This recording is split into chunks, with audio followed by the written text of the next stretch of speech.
Okay, hi Doug. Hello.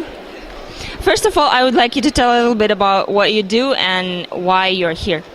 So I'm here running 2 workshops, on Monday for translation companies and on Tuesday for freelance translators. I also gave 2 presentations and 1 keynote. The keynote was about the market with a lot of data from Common Sense Advisory. So they helped a lot with that data. And then the 2 workshops are for about 10 people for the translation companies, about 30 people for the freelancers.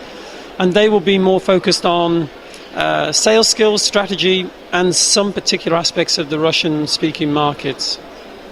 So you do all those kinds of trainings. How do you find, is it different to work with people in Russia rather than other countries?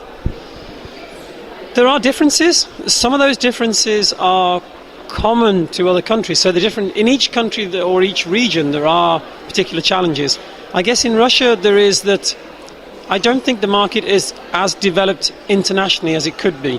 So a lot of people I work with, they work a lot internally in the Russian market, which has depressed pricing.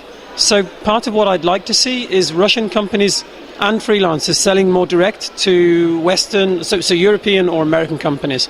So there are challenges around that. There are issues of visas, there are issues of trade agreements, issues of just language issues and perception issues of maybe the Russian-speaking market.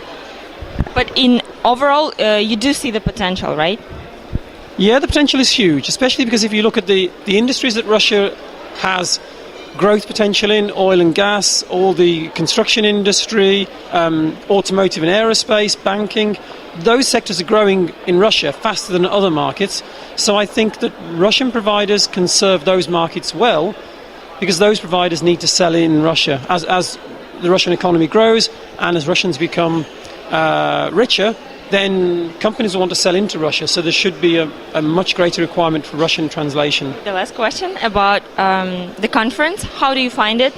How is it different, if it is, from other events of the industry you've been to? And are you planning to come next year? If they invite me, I'll definitely come.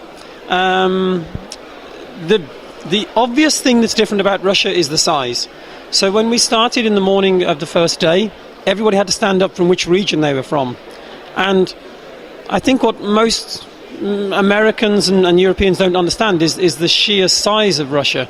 So once you get past Novosibirsk, everything that side of Russia is further away from Moscow than London is. So it's an enormous country. So when people travel here, they have to have a good reason.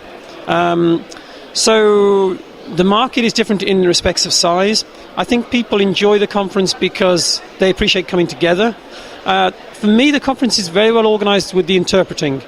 So it's important for me to slow down when I speak, but it's nice that the interpreting is for English and for Russian. So I can speak English, they can hear it in Russian, and vice versa. That's done very well. There are a lot of tracks, there's a lot of information.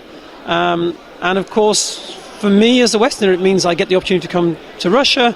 And we also took part in the car rally. That was very good fun. Last year I was here for 16 days when I went to many places in Russia. So I also use it as a bit of an excuse to visit Russia and practice my по-русски. Русский язык.